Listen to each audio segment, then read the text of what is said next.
Let's see. It works. Facebook ad Um, works. it's the same link that you shared last time. I don't know where you sent that to me, to be honest. Um, I'll just go on your YouTube page. yeah. That sounds about right. All right. It's the same link that you shared last time. I don't know where you sent that to me, to be honest. Oh, we're live. You guys are gonna hear me talking some shit. Okay. So 3, 2, 1, and we are live. All right. This is Neil D'Souza. Oh, wait, we got to get that TikTok up live as well. There we go. This is Neil D'Souza, Jason Vaz, and Marlon. Yeah, man. What Good up? morning, What up? Magic What Monday. Happy Monday. Happy Magic Monday, guys. Yeah. Happy Magic Monday. Yes, yes. All right, all right. So just before we get into our topic for this Magic Monday, how are you guys doing? You guys have a good weekend? Oh, Awesome. fantastic. Fantastic. It was a beautiful weekend. How could you not have a good weekend? Hope you guys were able to get outside of the house. Yeah. Well, it was snowing up in up north. Buddy of mine up in Barrie was telling me it started snowing. So Sucks to be him because it sure as hell wasn't snowing for us. all right, all right. So let's kick it off. What's our topic for today? Our topic is we're gonna touch on the 1% vacant property tax that is being suggested for foreign buyers or for foreign owners. They've got properties that are sitting there empty, and they want to charge a 1% tax on them because we have a housing shortage. So, Marlon, why don't you kick us off with what do you think about that? 1% vacant tax. Obviously, yeah, these properties should be, put in the rental pool, and the government's obviously trying what they can to get it into rental pool. But I mean, when you kind of run the numbers, 1% overall to me doesn't. It might not affect these people who already have these properties, who've been swallowing the mortgage costs and paying it, or maybe they have no mortgage on it. Who knows, right? But I really don't think the 1% tax is going to be a strong motivator to bring those into the rental pool. Perhaps this is just another way for the government to, make some funds to cover all the CERB and CRB payments that, we have to pay for. So I'm Yeah. all for it, but I just don't think it's going to achieve anything for the rental pool or for the rental market. Do you think that they're trying to do it for the rental pool, or they're trying to get them to sell those houses, those foreign buyers to sell those houses and condos and that, so that Canadians can buy them up instead? I don't know what the motive is. I mean, I can't see anyone selling just because of that 1% tax either, to be honest with you. So Right, yeah, right. I want to touch in on that. it's a win-win. I think it's a win-win no matter what the investor does, whether they pay or they sell or they bring to the rental pool. Either way, the government's gonna get paid though. So Right. yeah. So Right. Neil, Okay. I want to chime in a little bit on there. So I ran the numbers on this. All right. And typical condo downtown, we're looking at anywhere from 590 to 600,000. And let's be real, this is what they're trying to target. They're not trying to target your average freehold house. They're going for the condo market here because where do you see foreign buyers buying entire floors? It's in the downtown. It's in Toronto's condo. Right. In Toronto. Yeah. Yeah. So let's just imagine we have foreign buyer that just owns one condo. Or he buys it, let's call it 590. It's a pretty good price. I just pulled the numbers from the last week, so very current numbers. So $590,000 condo, one bedroom, one water. Wait. Hang on, Jason. Where did you pull these numbers from? Toronto MLS. Oh, from the MLS. Yep. Okay. Yeah. Got it. I pulled it in from the Toronto MLS.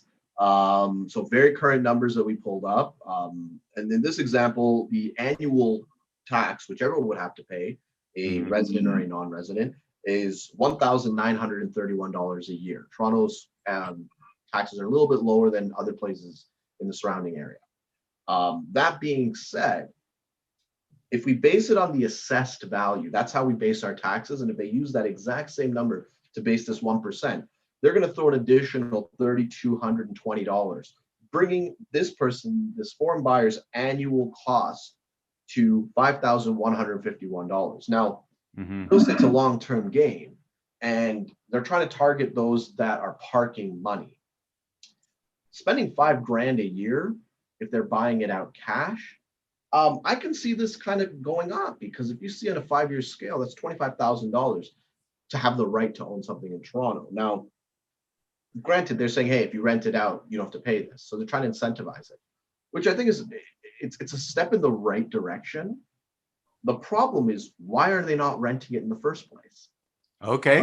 So why are foreign buyers who own these properties leaving them vacant right now? Why are they leaving them vacant is what you're saying. Exactly. And Yeah. that's okay. Hit me. The reality is Ontario has the highest real estate prices overall in when you compare to the rest of Canada. Yet we are the most unfriendly environment for landlords. We have it set up where if a tenant doesn't want to pay you, they just don't pay you. And there's very little recourse. Throw COVID into the mix. I know of landlords that have been waiting a year. A tenant has not been paying them for over a year, and they still don't have a date to go in front of the tribunal to get these people evicted. It's not a problem of bureaucracy. It's just it is skewed in one way. Now, if you're a foreign buyer and you know this, like this is information where if you go on online forums and when they rate Ontario, it's got a freaking F. It's got an F rating on friendliness to landlords. So that skews them away. They say, you know what, I don't mind a good entry point price on a global scale. I can hold my money there. It's a stable place. They all like all those things, but they say, oh, renting it out? No, I'm okay. And that's what they're trying to target here. If they want them to actually rent it out, just make it fair and they'll rent it out. You don't need to put a tax onto it. Okay, hang on. So what you're saying is that what's really going on is that these people are just parking their money because the landlord tenancy board is, what's a nice word? They're messing with the system. Yeah, that's what I would say. That would be my call. They're messing it up. Landlords don't like it. Imagine that. Landlords not liking a landlord tenancy board. If any of our viewers have dealt with the tribunal, they will agree with me.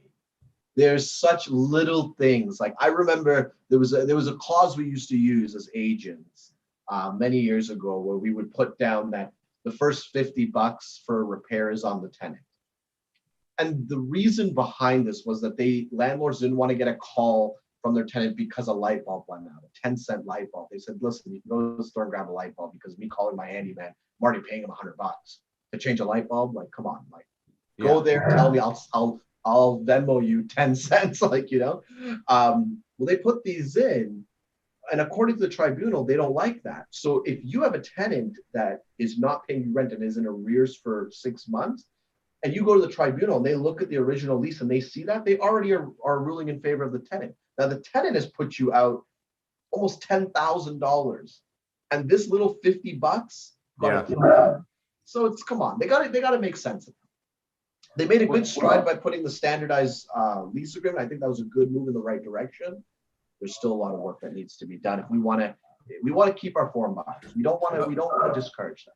Okay, but here's the thing. I mean, that may affect Toronto. It may affect Ontario in that way. But that 1% tax that the Fed is suggesting is based for the entire country.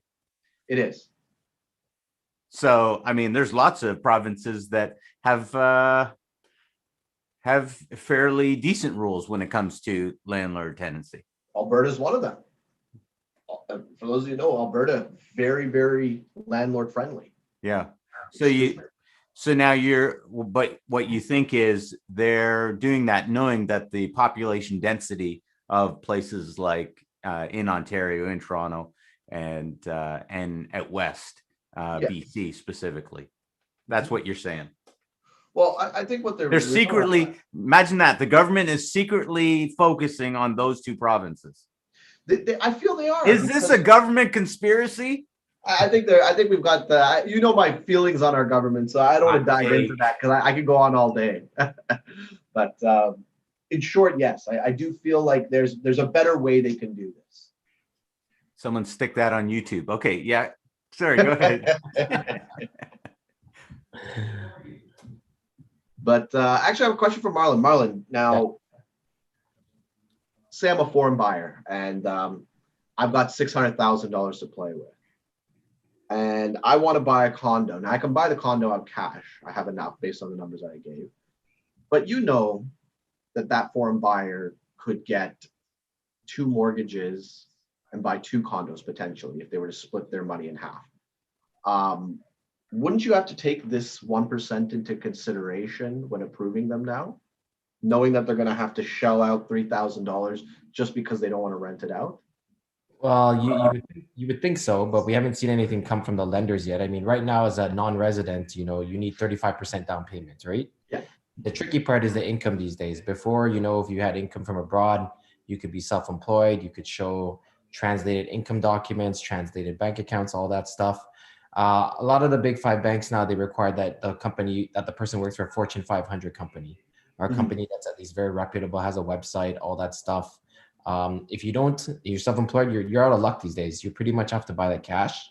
Whether they'll put in the 1%, most of the time we are putting in, something in for taxes. If, for example, purchasing pre-construction, you always have to estimate 1% of the purchase price, even though the condo is closing and you haven't got tax yet for your property taxes. So $1 million means I got to put $1,000, for your property taxes. That's kind of the way they mitigate it for pre-construction, at least. You're probably talking more about resale.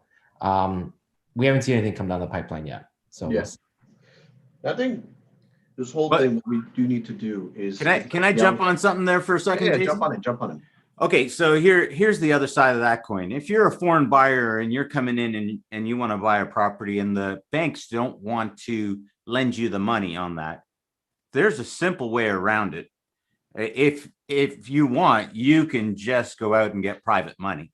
Yeah. And okay, well, hang on a second. They're bringing, before we talk about money laundering or any of those things, let's say it's all legitimate. Mm-hmm. If they want to, if I was a foreign buyer and I wanted to avoid having to pay a foreign buyer's vacant tax, I'd just create a Canadian corp, a Canadian holding company. Yeah. And then buy it through that. There's a simpler way you can do it. You can own it and rent it to a Canadian corp. Yeah. And rent it out for $1. Like that's the thing. They put these rules in, and this is what it's done. They did. So who's really paying this tax? It sounds like we're spending more money on a bill that isn't even gonna. Okay, sorry. No, it's true. Nobody's actually going to pay this. It's very similar to the 15% foreign buyer tax that they introduced in 2017 for exclusively BC and parts of Ontario. Like they put this in, but no one's actually paying it. They just find on top of that, if they've got money like that to buy $1 million property and just throw down cash. Mm-hmm. For a property like that, do you think they really care about 1%? What a lot of these buyers are doing is they want to keep their money safe from the governments that they live in. Exactly. So they don't care about paying a 1% something on that. Especially, here's the other thing: what's the growth rate on property values? Right, 6.1% annualized since 1969. So right there, if you have to pay 1%, you're still making 5%. Mm-hmm. And that's the reality. The thing is, but that's what they're betting on when they sell. I'm sorry, that's common sense. No, you're right. But this is the thing: is that they're betting on it like it's just 1%. They're making money anyway. We'll take our piece. My thing is that I know what's really going to happen. No one's actually going to pay that. What it's going to do is it's going to be on news articles for about a month or so. It's going to create some pullback from buyers. It's going to allow the market to cool down, but it's a band-aid solution. People don't realize it's a huge, like the relief, like when they talked about the interest rate being hiked up, band-aid solution. Because if it doesn't go up, people go right back to their spending habits. We saw this 2017. People were going crazy for houses. That was not too long ago. It was 4 years ago. And when given the chance with low interest rates and high demand and low supply, they acted the exact same. Trust people to be themselves. That's what you need to do. My man here on TikTok, WA8519 says it's just optics. You got it. I make a little bit of money for the government too, right? So I don't think they will generate money. You know where they will generate money, and this is what's angering me here is that we know that a real estate transaction creates a huge amount of jobs. All right. Agents get commissions, lawyers get paid transaction fees, mortgage brokers get paid to do their job, loan officers make money for actually facilitating the funds. Home inspectors get paid. Like there's a slew of people that get paid. Now, what they need to do is say, okay, you know what? Why don't we make it easier for foreign buyers to get Canadian mortgages? Because by doing that, they create a bunch of financial jobs. That's better for the economy because they're going to collect taxes on that income. Don't look at it as like, hey, let's penalize this individual. Let's just look at like, hey, we already have high income tax. Let's just create more income, not by subsidizing it, but by actually creating jobs. Yeah, but I gotta jump in on that. I think there's another problem that we have, and we see it in British Columbia when you make it too accessible for foreign buyers to be able to bring in money. They're just cleaning up. Like they're buying property on top of property, and you saw that in BC. And you're literally opening up yourself to what's the term?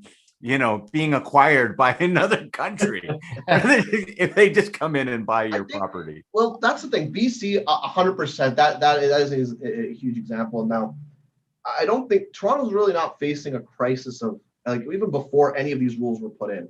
There was no crisis in Toronto for foreign-owned properties that are vacant. It's really not that big of a deal.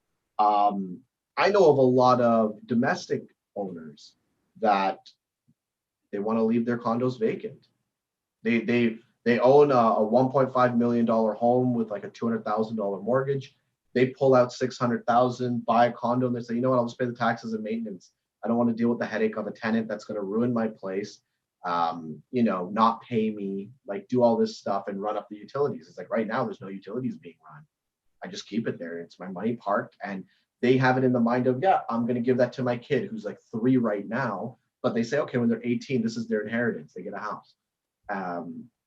So that's their mindset. That's a domestic person. That's not a foreign buyer. So the illusion that the Kool-Aid that they're trying to get us to drink is that, the reason why that there's a housing crisis is foreign buyers. It's not the case. It's really it's not what it is. Stop blaming the immigrants, all right, guys? It's not them. Well, you got to look at it this way, right? During COVID, I mean, prices have gone up, right? There's no foreign buyers that can buy right now. Exactly. So, and then that's especially the case in BC as well. The prices are going up. It's going up here.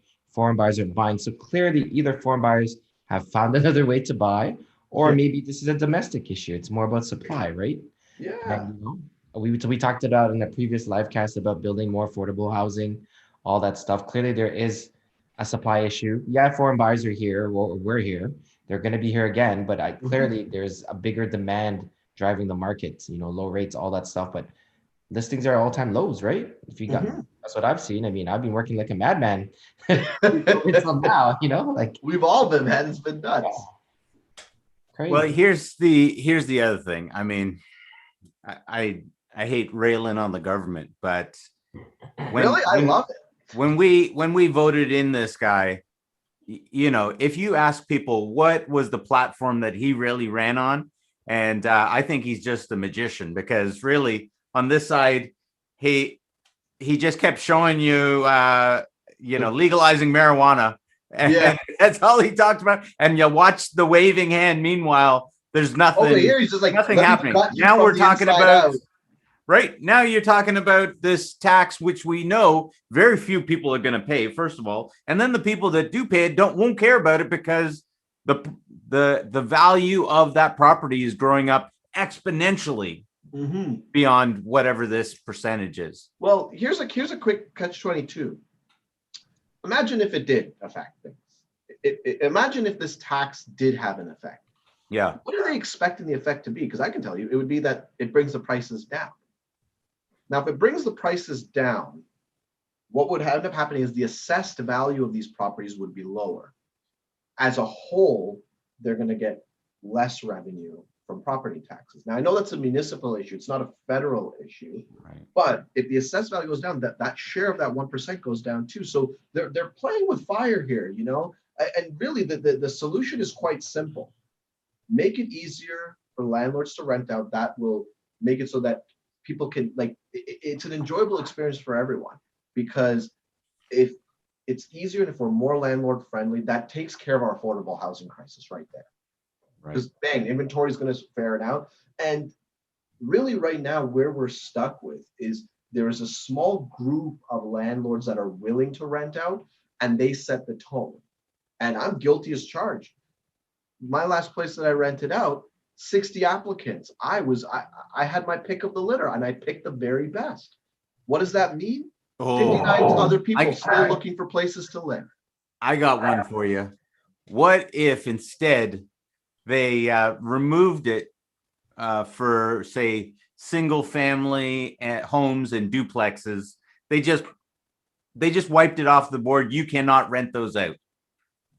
You can't be a landlord and rent out those properties. You can only be a landlord and rent out multi-unit properties, and then that way all of those single families, those duplexes, now all of a sudden those all hit the market. You'd be in trouble. And then we're talking about landlords actually being landlords with, buildings or, larger units. I'll tell you the truth. I think that's a scary thought. Very scary thought for someone like myself who owns a duplex. I think I'd be pretty. I'd have trouble sleeping at night if that happened. I try not to. I'm not even going to comment on it. I don't want to think about that at all. I'm just saying. I mean, here's the thing: the government, not the government, the banks have been working on trying to lower the number of units that they can move into commercial lending, right? Yes. So that they can charge a higher amount for the commercial lending. Okay, great. So let's say you've got a property of 4 units and above. That is commercial lending. Anything below that is residential. And so perhaps they deal with it that way. Then there's no question the banks are going to take care of, the banks are going to know you've got more than this unit. We can automatically charge you a higher interest rate. So now we know that people that are going into that space are actually doing it intentionally. They're not throwing money at it. You're not getting these afterthought buyers, right? Like people who like the idea of being a landlord, but then don't actually take care of the tenants. It actually gets placed on the landlord to be a landlord. I think so too. I think accountability on landlords is definitely required. Like even if something as simple like you see this if you're in the forums and if you're reading through the little blog posts and like the comment section, a lot of these landlords don't know what the hell they're doing, and they're asking very stupid, trivial questions. Honestly, create a freaking course or a booklet or something that they need to read with a little quiz at the end, and a lot of these problems would be completely removed. That being said, I've met with tons of investors, people that own properties that come to me and say, Jason, I want to list and sell it. I'm just tired of it, man. They said, we're jumping through hoops. We're doing everything for these people just so that we don't get screwed in the end. And they're looking at it like it's a full-time job when it's supposed to be passive income. And they've earned it, like they've put in, like you go to buy a duplex now, your starting cost starts at about $100,000 that you got to throw into this place. So you're telling somebody who's worked hard at their job to put aside this cash and now has purchased a property can just by an unlucky tenant can be foreclosing on it. But maybe they're not supposed to be in that market. You're right, but at the same time, is that we've got to allow I'm reading an article that says about this family that is losing all their money because the tenants won't pay them. And meanwhile, maybe you never had any business getting into business in the first place. It's we got to. There has to be some entry point. You know what I mean? Like we can't all start off owning like 8 plexes. Not all of us have $2 million in our back pocket and jump into that market. Some of us and I meet a lot of young guys that want to do that. Like young guys, like 25-year-old guys that say, hey, and girls, like I'm not being sexist here, equal opportunity guys. But they want to enter in, and they said, Jason, I've saved up, I've done this, I want to buy a place, and they want to duplex and live in one unit and rent out the other. And I say all the power to them. Now, where we have problems is we've got people that look at their tenants like, oh yeah, you're just there to pay the rent. No, that's not the way to look at it. You got to look at like, hey, you're helping me out. Like I'll make your life easy, you make my life easy, it's fine. And that can gradually turn into that 8-plex maybe 10 years down the road. But there's got to be an entry point. As long as people are doing it right from the beginning, like I'll be honest, I rarely have tenant issues. Very rarely. Like I've got my own property that I rent I out. can't imagine that. I don't know. I'll be honest. I've got a very good track record. So because I'm a realtor, I've rented out a lot of places. I have not had. There's been one time that we had a tenant complaint, and it was strictly like they were going through a separation, had to end the lease. It all got resolved within a month. There was no drawdown landlord tenancy stuff. We made it very accommodating for them. They made it very accommodating for us. We made it very easy moving forward. And the reason we would do that is because we took the right steps from the beginning to ensure that we had the right tenant that fit our profile. And a lot of people aren't doing that. And then you've got the people that don't fit that profile making the most noise. Marlon, come on, chime in. Yeah. Tell us, what do the banks actually think on all of this? So, I mean, that's what I was going to say. You know, maybe they shouldn't be in the game, going back to your story about these guys not having the rent collect, all that stuff. But you got to understand, when you go purchase an investment property, you know, you're using what they call rental income and an offset of that rental income, right? So the lender is lending to you based on you having that rental income, not on whether you have a year's worth of rental income if this guy walks out on you to cover that, right? Yeah. So, I mean, you know, good point. Maybe they shouldn't be in it, but unfortunately, the way underwriting is done right now, it's based off rental income. Same with commercial rental income. Mm-hmm. What I do notice, though, usually right now in the last couple of days with rentals, our lenders are getting a little bit tighter on purchasing rentals. They're asking for more stuff. They want to see that you're actually claiming the income tax for the rental. They want to see, you know, lease agreements. They want to know that you have 6 months rent saved. Another lender wanted a 10% net worth, meaning that Because the lenders understand that these people don't know what they're doing. Right. Granted, it's an entry point, but the lenders are looking, going, you don't know what's going to happen if the tenants don't pay you. Yeah. That was my point. They seem to be advancing, you know, their net worth requirements to renter, and I think it's a good thing, to be honest with you. It is. It is. You know, it's hard. One, we all know it's hard to find renters right now. Two, it's harder to find a good renter, which could cause even more headaches in the future, right? And I think you bring up a good point, Jason, about, you know, not many people know what they're doing. Get a property manager or get a realtor that's a property manager. And I'm not just selling, I'm just talking facts here, especially in an atmosphere like this. You really need to know what you're doing in order to, you know, that one blow up your first time, that could be the end of your investment game, pretty much. And it's crucial because the first 3 months of a first time property investor, every penny counts because it's new to them. They've got a ton of expenses. And if you don't have that slush fund to back you up, it can be detrimental. And, you know, we got to, my hat goes out to a lot of these people, but then a lot of them, I kind of look at them like, you kind of got what you deserve. Like, I've met a lot of slumlords. I have met some guys that are just terrible people owning properties. And I agree, some of them, they shouldn't. But for those of them that come in with the right intentions, they should have a shot. They should definitely have a shot. You come in with the right intention saying, hey, I want to create a really great place for some great people. Why not? You know, we can't be we can't be standing here saying, oh, they're going to get penalized if anything goes wrong, because you can do your best. You can still end up with a pretty bad tenant. And it would be nice to know that there is a system there to back you up when you've done everything right. I'm all for penalizing those that are breaking the rules. I'm not for, hey, you've got some professional tenant that's coming there, sweet talk you into renting the place out to them, pays you first and last, and then dang, doesn't pay you a thing. You know, and I've heard, I could share some horror stories, but we are on a time limit. Yeah, I mean, that's just there's a lot of things you could say about that. One of the things that I would probably say is that you could, you know, when I'm talking to people, and you guys know this, when you speak to people that are looking to get into real estate or into real estate investing and they want to be landlords, you're going to talk to them about how to choose a tenant, you know, the different procedures that you want to have in place for dealing with it, putting money aside. But for the most part, you know, when people go in, they just see all of these stories about how people have made multi-millions of dollars in real estate, and they don't realize the work that goes into it. And it's the iceberg effect, man. It's the iceberg effect. You yeah. see the tip, you don't see everything underneath. You don't see everything under the water. Yeah. And it is a job. It is whether it's a part-time job or a full-time job is another conversation, but it takes work, and you got to be, when you're getting into this, you got to know that there's work that needs to be done. Yeah, absolutely. Well, okay. Here we are. Let's round this one up.